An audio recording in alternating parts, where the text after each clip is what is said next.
Shri Ila madam Karim ji.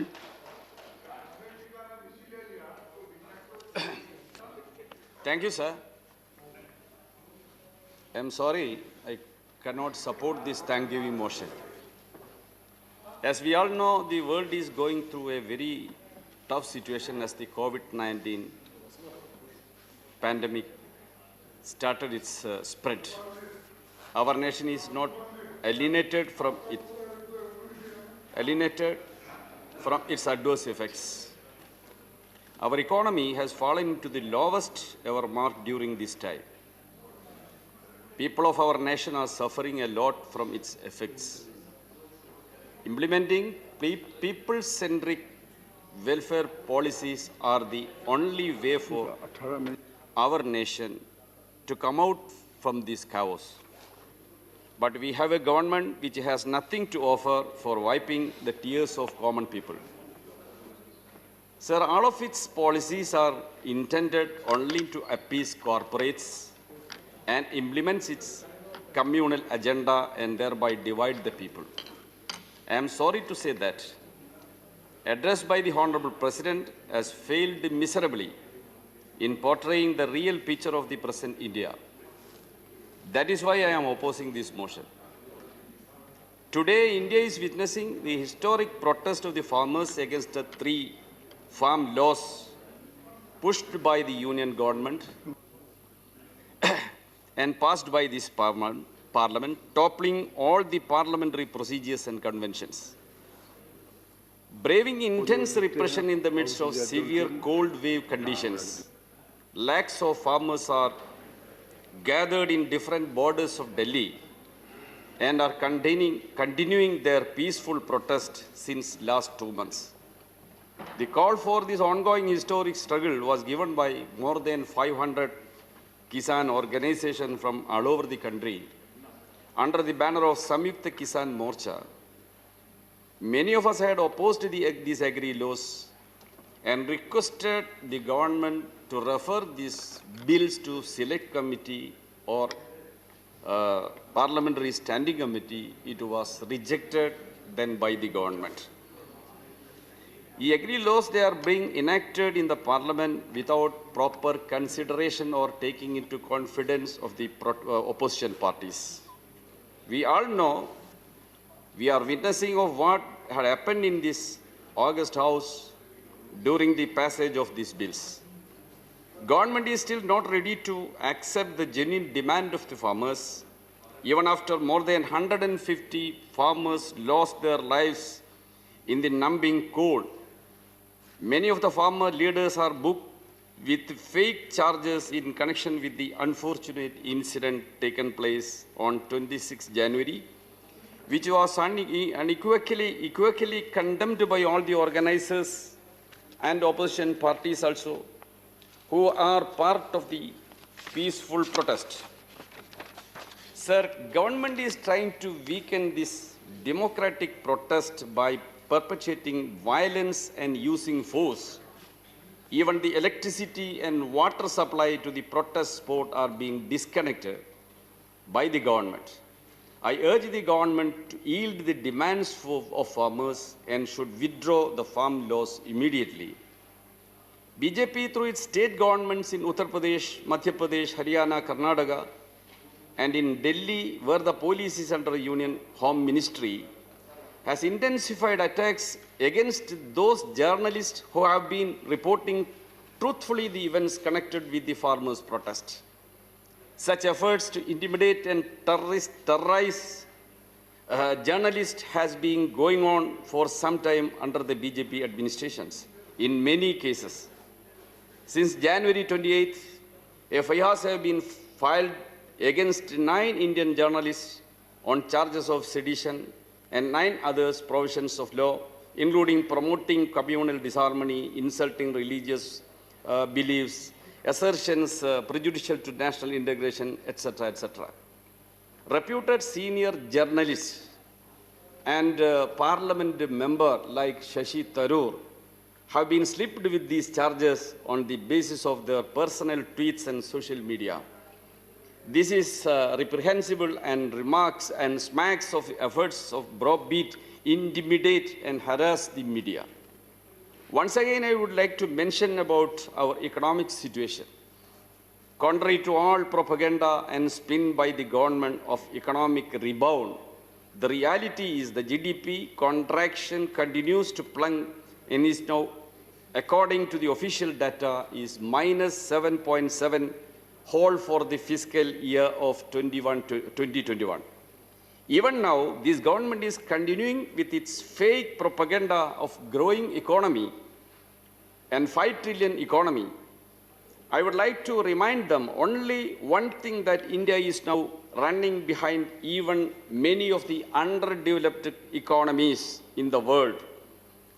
At this time of economic situation, the government is talking about V-shaped recovery and growth and 5 trillion economy like that. And they expect 11% GDP growth in the next financial year. It is amazing. In this situation, these are actually things that make mockery of the people. As opined by all the economists, government should come up with the policies that would help in reaching money to the poor people and providing employment to them, which is not happening under this regime. Sir, unemployment is the biggest issue which is being faced by our nation. The Center for Monitoring Indian Economy makes a conservative estimate of loss of 14.7 million jobs in the organized sector alone. Of these, 9 million are graduates and postgraduates. These constitute 13% of the share of the total employment market. Such a massive job loss among the educated young Indian is a bleak indicator of Indian future. The employed mass constitutes 31% of the total employment. Among these, 71% has lost their jobs in this time. All these are in addition to the destruction in informal sector and large-scale loss of livelihoods for crores of people. When the BJP was campaigning for election in the year of 2014, it has offered to the people of India creating 2 crores new jobs every year. They are not talking about it anymore. After 6 years of this government, we are watching similar number of jobs being lost every year. On top of the unprecedented miseries mounted on people's lives and livelihood by a pandemic, the unplanned and unprepared lockdowns, comes the crippling rise in the price of essential commodities, worsening the plight of the people. The price of petroleum products, petrol and diesel have been continuously hiked. This pushes up the overall inflationary spiral due to increase in transportation costs. India today has the highest rate of taxes on petroleum products in the world. The central government is garnering resources at the expense of people's misery. On top of this comes the massive hike in the price of cooking gas cylinder. Between November and December 2020, the cost of one gas cylinder has increased by rupees 100. The miseries imposed due to the pre-pandemic economic slowdown has worsened during the course of this year. Prime Minister and his government seem totally unconcerned about the imposing further burdens and miseries on the people. Sir, the latest National Family Health Survey has confirmed the fact worsening malnutrition of Indian people, particularly alarming being that of children.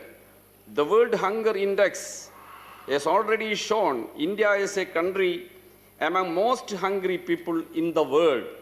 80% of India's children are estimated to be anemic, which is a high rate, stunting and wasting. This government, which is doing nothing on this, ruining the future of this nation. This is a government which is doing everything possible for systematic undermining our constitution. This is coupled with BJP's objective of further sharpening communal polarization in order to consolidate their communal support base and change character of Indian Republic. We have witnessed how this government abrogated Article 370 and withdrew the status of state of Jammu and Kashmir. How this government passed a Citizenship Amendment Act. Most of the existing labor laws have been repealed and replaced by 4 labor codes, bulldozed in the last monsoon session of the Parliament. Almost all the beneficial provisions relating to the rights and protection of the workers and those related to regulation and control on employers are either substantially diluted or removed together.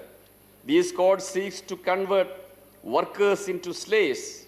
In the same way, BJP-ruled states are also doing such anti-constitutional legislations. I am concluding, sir. UP government have enacted laws prohibiting what they call love jihad, in simple words, an act banning interfaith marriages. It has provisions which leads to arrest, detentions of such interfaith couples. These laws are a direct affront to the Indian Constitution that gives the right consenting adults, irrespective of the caste or creed, to enter into a marriage of their choice. This constitutional guarantee is being nullified. Thank you. Above this, our public sector undertakings are to be sold. Some of our ministers are sales managers, not ministers. Our prestigious public sector undertakings in insurance sector, oil sector, steel sector, all are going to be sold. These policies definitely will ruin our country. Nothing of the people's concern has not reflected in the speech of Honorable Rashtrapati. So the thanksgiving once more opposed. Thank you. Thank you. The House stands adjourned till 9 a.m. on Thursday, the 4th February 2021.